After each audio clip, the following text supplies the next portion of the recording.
Well, first of all, I'd like to thank the organisers for putting on such a fantastic conference, and also for putting the lunch break between myself and the Commissioner, because Connie is a really hard act to follow. She's absolutely brilliant.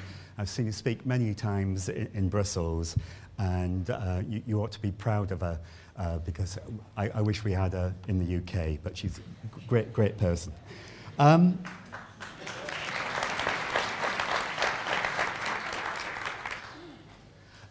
What I'm going to try to get through in 25 minutes, half an hour, is just have a very quick look at what is industry symbiosis, because I think it's a lot broader than many of you might imagine.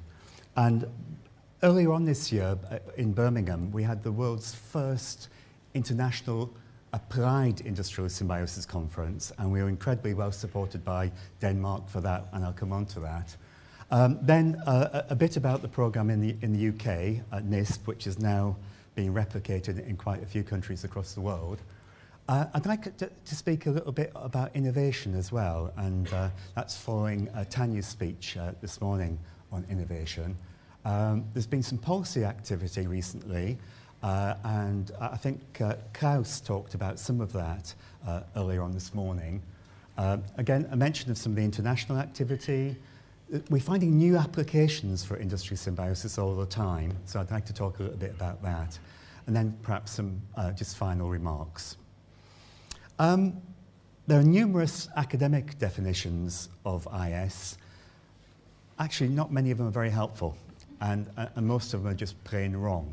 So I'd kind of try to say, let's forget about definitions. It's more about what it does than how we define it. And in essence, it's a systems approach to a more integrated, sustainable economy.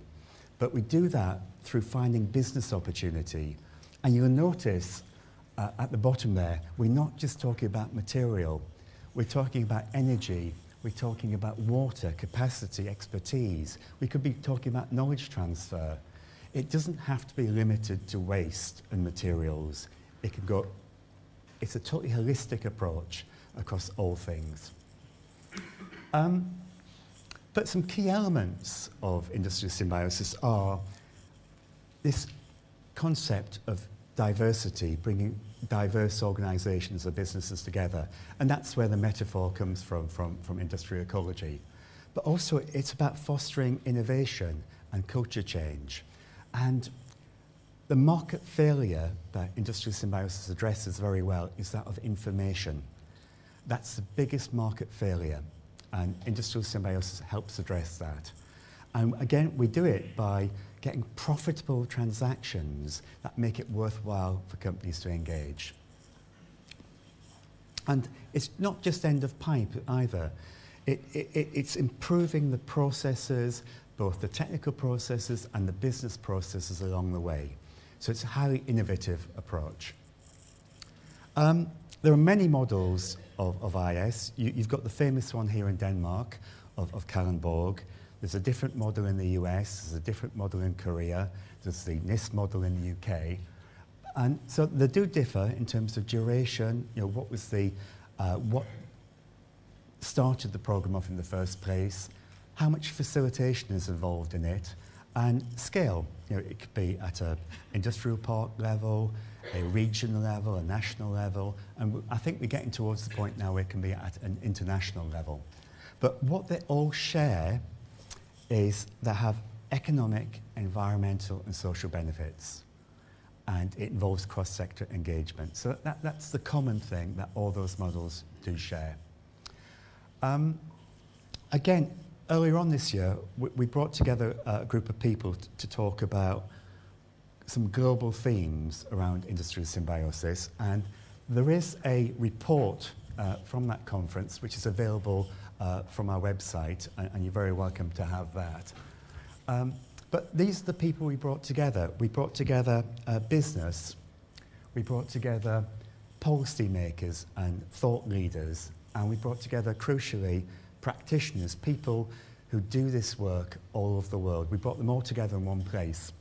And you'll see from this that we got tremendous support from Dong Energy and Kallenborg Symbiosis, both of whom sponsored the conference, and we're very grateful for that. And Commissioner Potočnik, the Commissioner for the Environment, gave a very moving video performance for that conference, and that's also available for download from the website. So we brought these people together. What did we talk about? Well, we talked about climate change and energy security. We talked about eco-innovation. We talked about materials security and regional economic development. And if you think about it, all those areas are crucial for a circular economy. And all this information coming together, we had evidence from all over the world that industry symbiosis can deliver on all these global themes. About 3 years ago, we wrote this book, and it's still current today, really, and it contains a lot of the information in this presentation. And believe it or not, on page 2, we started calling it Transition to a Circular Economy, but we changed the title at the last minute because we thought it would never catch on. And the UK government at the time was talking about the low-carbon, sustainable economy, so that's what we did. But essentially, I think we're talking about the same thing.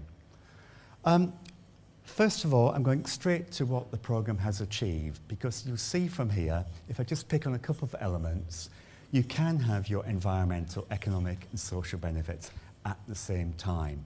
So at the same time as reducing CO2 by 39 million tonnes, it's created 10,000 jobs and saved industry 1.2 billion euros. Now that saving is actually profit, if you think about it, because that's straight to the bottom line. So the businesses benefit, the environment benefit, and it creates green jobs. And there's some other metrics there, but it's big numbers. Now, all these numbers have been independently verified. And if you look at the investment in the programme since it began, about 40 million euros, if you do the math and put that into the outputs, you'll find it's an incredibly low-cost, efficient way to reduce carbon, reduce water usage. I think the figure actually is that the running rate for reducing a tonne of CO2 is 15 cents per tonne. Now, even on the voluntary market for carbon, I think the lowest price I've seen is about $6 a tonne. So it's very cost efficient at reducing carbon. Well, how did we do it? Well, it started off as a pilot, but right from the outset we designed it as a national programme because there are big advantages of scale and efficiency by thinking of it as a national programme, even though we deliver it on a regional basis. We've got small practitioner teams across the UK. We did get investment from government. I use the word investment, not funding, because you'll see later that the government got a very, very, very good return on this programme. And it was business-led from the start. We involved business right at the very start. They've helped shape the programme, they've helped advise the programme, and it's kept that sharp commercial focus going. The process we use is a kind of 6-stage process, really. We start off by building the network.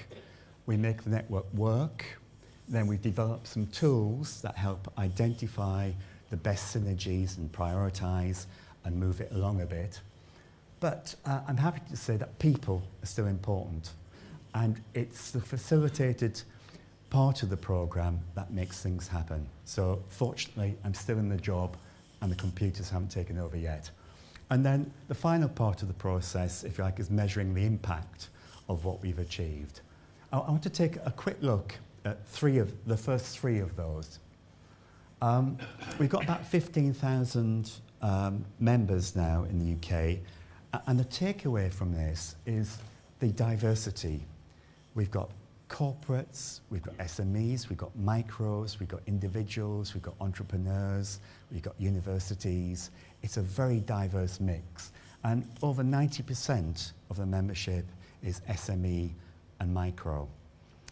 So they get a lot out of the programme as well as the big corporates.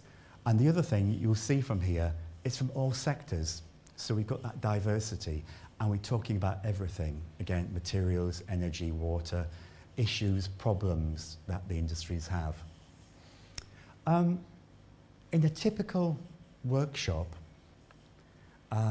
we generate about 300 potential synergies in a half-day workshop. And what you see here is not rocket science, it's just that exchange of information between companies being facilitated. And if you could put that into a diagram, what would it look like? That's what it looks like. That's just using basic mind mapping software. But you can see from this, if each of these areas represents a company, and the job of the facilitators is to help find those potential linkages. Now, not all of them, or in fact most of them, will never happen. But if you think about the amount of data that you're collecting there, and a significant proportion of them do eventually turn into real action on the ground. So I think the success factors of the programme has been this combination of experienced practitioners that we've recruited out of industry, by the engagement model that we use, and by the fact it's data-centric. We've probably got the biggest database of resources anywhere in Europe, and that includes the environment agencies. We've got a phenomenal amount of data, and a lot of that data can be mined and it can be transferable. So far we've been talking about, if you like, the microeconomic impact. Manchester Economics did a study on the macro impact, what it did for the UK economy.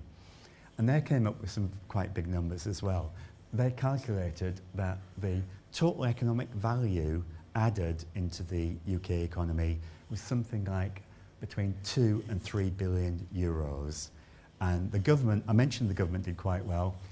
They've had somewhere between 175 and 300 million euros in direct taxation extra, as well as achieving the benefits of the jobs, the environmental performance. So everybody wins. And that gives a benefit cost ratio of about 32 to 1. The government has been used to about 3 to 1, or at best 8 to 1. So you can see the benefit is actually quite off the scale in terms of public sector intervention. So the conclusion of that report was that the triple line benefits provide a compelling case for further investment, wherever that investment comes from. Just a quick example. I don't have time to go through a lot of case studies today, but this one is from my hometown of Billingham in the northeast of England. I grew up there. It was where the chemical industry started in the UK. So as a young boy, I saw all kinds of sunsets and pollution. It wasn't a great place to grow up. But now, it's one of the biggest tomato growing areas in Europe. I can't believe it. But what happened at a workshop, Terra Nitrogen, whose byproducts were waste heat and carbon dioxide, met with John Barder, a market gardener, and what do you need to grow things in the northern climate? You need heat and CO2. And it was there on the doorstep. But what happened, they put investment in a region that badly needed it. It created 65 new jobs, and I believe that's now up to about 87. And a big CO2 reduction as well. So again, this is an example of co-location, if you like.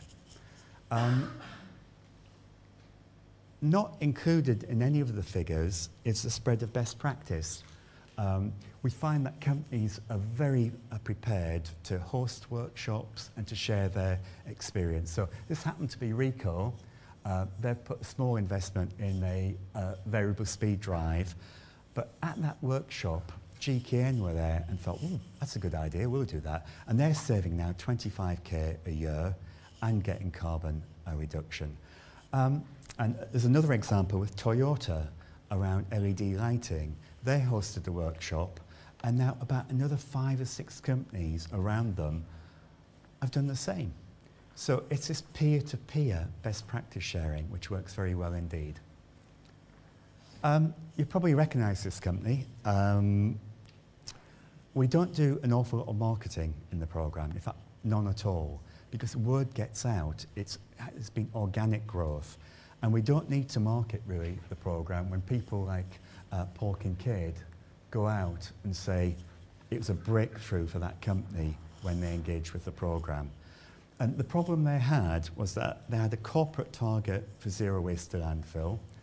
They were benchmarked with other Michelin factories, and they had very difficult materials to recycle. And this is common, I think, with a lot of major production companies. It's very easy to get down to about there, and then it becomes really difficult. And this is when you need the innovation and the network to work for you. So after joining this, we managed to get their residues down to 57 tonnes. And the key thing there is they've rolled out that learning across 71 production sites across the world. So just one little synergy in Northern Ireland is now being implemented right across the world. So that's the kind of impact it can have. A word on innovation. I came across a bit of a definition just 3 days ago. So I thought I'd quickly incorporate it in the presentation. Innovation occurs at the intersection of experience, expertise, diversity, and opportunity, driven by making novel connections. Well, I was thinking, well, what does the NIST programme do? It brings together expertise, diversity. The strapline for the programme is connecting industry, creating opportunity. So immediately, you've got innovation. And that's what we found in the programme. And we don't try to be prescriptive either. We don't know what is going to happen in a workshop, which is why I've included the early definition of serendipity.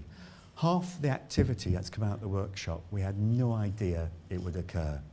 It's because of bringing people together and the innovation. We had no idea that half of this stuff would happen. So it's no big surprise then, if you've got people coming together with problems and solutions, that you get a demand pull on R&D. So about 20% of all the activity under the programme has involved dragging new R&D to market in a very rapid manner, because you've already got the market there. So it's very important, this connection in with the innovation community. And I think because of that, we've been fortunate enough to be declared an innovation exemplar, if you like, by the EU and the OECD. This is the OECD view of the world of innovation, that they separate out between incremental and systemic, and they've identified industry symbiosis as systemic innovation, vital for future green growth. So again, you probably find me using a lot of green growth terminology now, because I'm a bit of a chameleon. I'll just move to what the latest jargon is. But it's good that serious people, serious institutions like the OECD have actually recognised that this is a good approach. On this slide, I just want you to focus on the top bullet point and the bottom bullet point.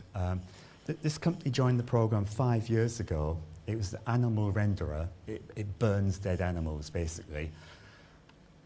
The community didn't want it there. It was seen as a totally dirty business. And over 5 years of being involved in a network, it's transformed its business model. It's now a clean energy company exporting energy to the national grid. And it's done that in various stages. About 2 stages or 3 stages were helped by the programme. But once companies get the idea of this, they do a lot on their own. So this company has transformed itself within 5 years, and now people love it. People want the company in their community, and it's exporting energy to the grid.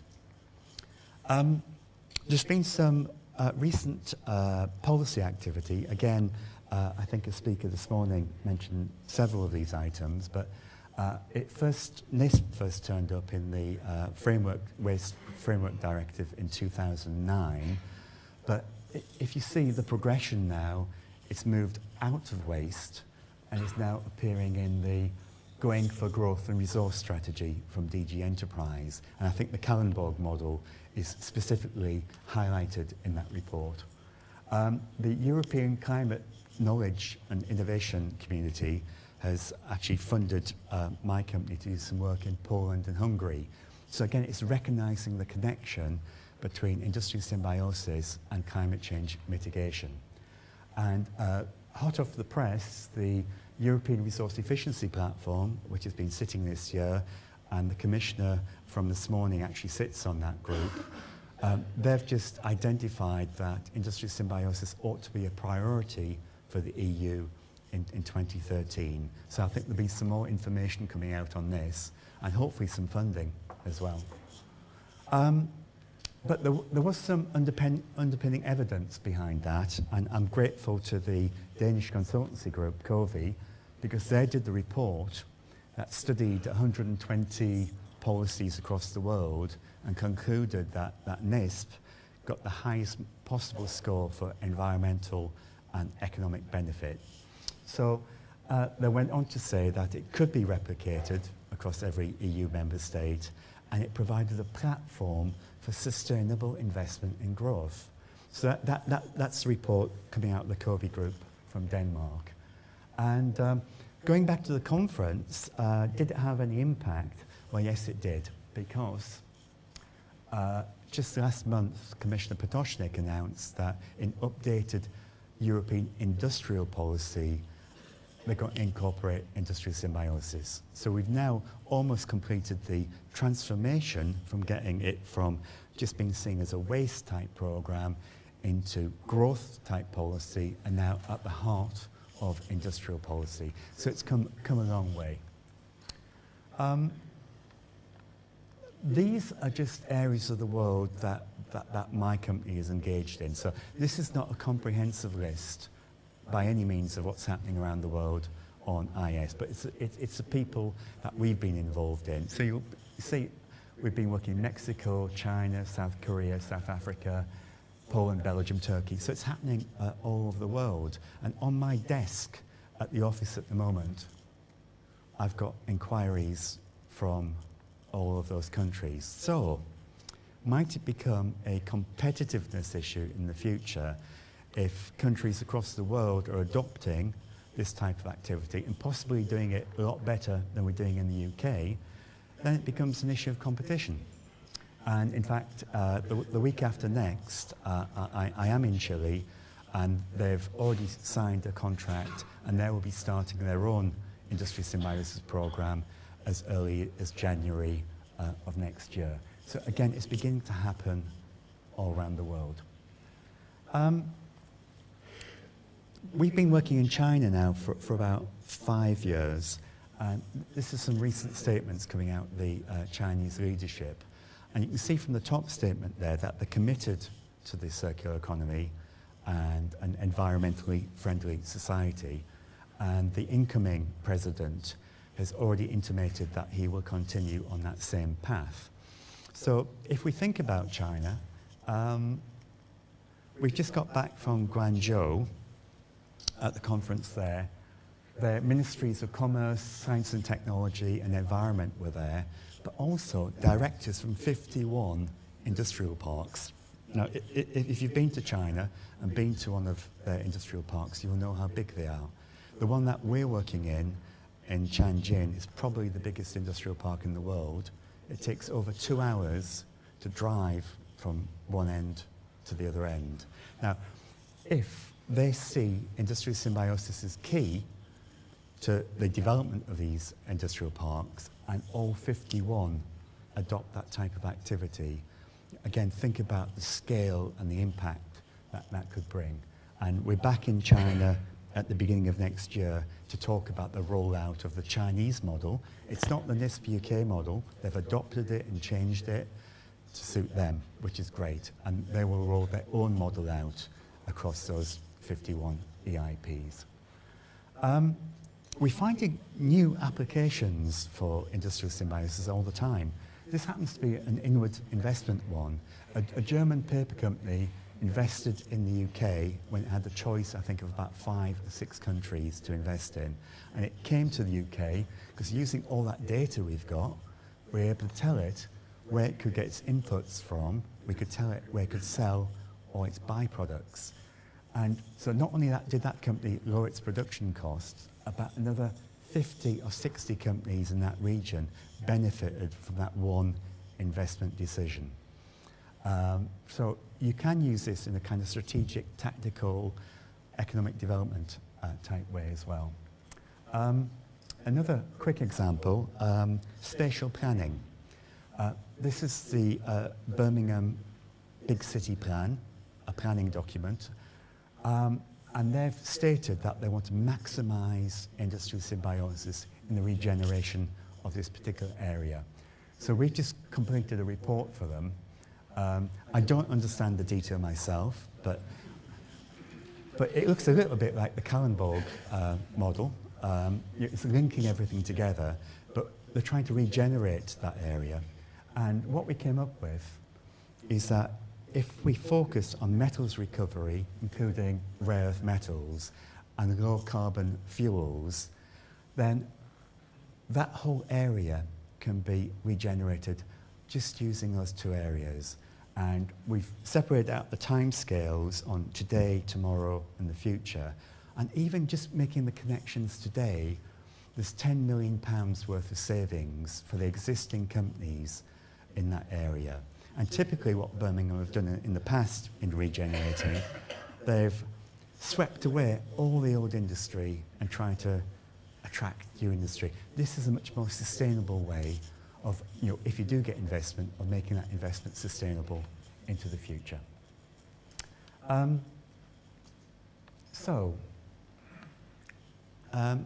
We've come a long way. This is back in 2004, and it's the only type of publicity we could get then. So a bit novel, a bit quirky, houses made from dead cows, basically. And we did get into trouble with the Hindu community over this, by the way. So that was 2004. Let's march on 10 years. We're now in the Financial Times special issue on climate change. So the Financial Times recognising that this has got an important part to play in mitigating against climate change, and even getting people like the World Wide Fund for Nature to chip in and say, we think this is a great idea. So we've got business support, we've got government support, we've got NGO support. Go ahead another 2 years. This is this year. The premier publication on climate change, Nature Climate, it's got 8 pages in that document, and it's now including energy security as well as mitigating climate change. So again, it's progressing, it's moving on. So what next? Well, I think between Kallenborg and NISP and 1 or 2 other models, we've demonstrated that we can deliver on reducing carbon, reducing waste, reducing pollution, creating jobs, but it can do a lot more. So I see the future as using industry symbiosis, as well as in the demand-led way, in a very proactive way, getting involved in spatial planning, getting involved in urban regeneration, getting involved in city industry symbiosis. And I think we can accelerate that process by, well, certainly within Europe, with a pan-European network, because there's so much knowledge and data within the networks that we already have. If we can find a way to bring them together, I think we can accelerate this transition to a circular economy. So my time is up, so thank you ever so much for listening. It's been a real pleasure.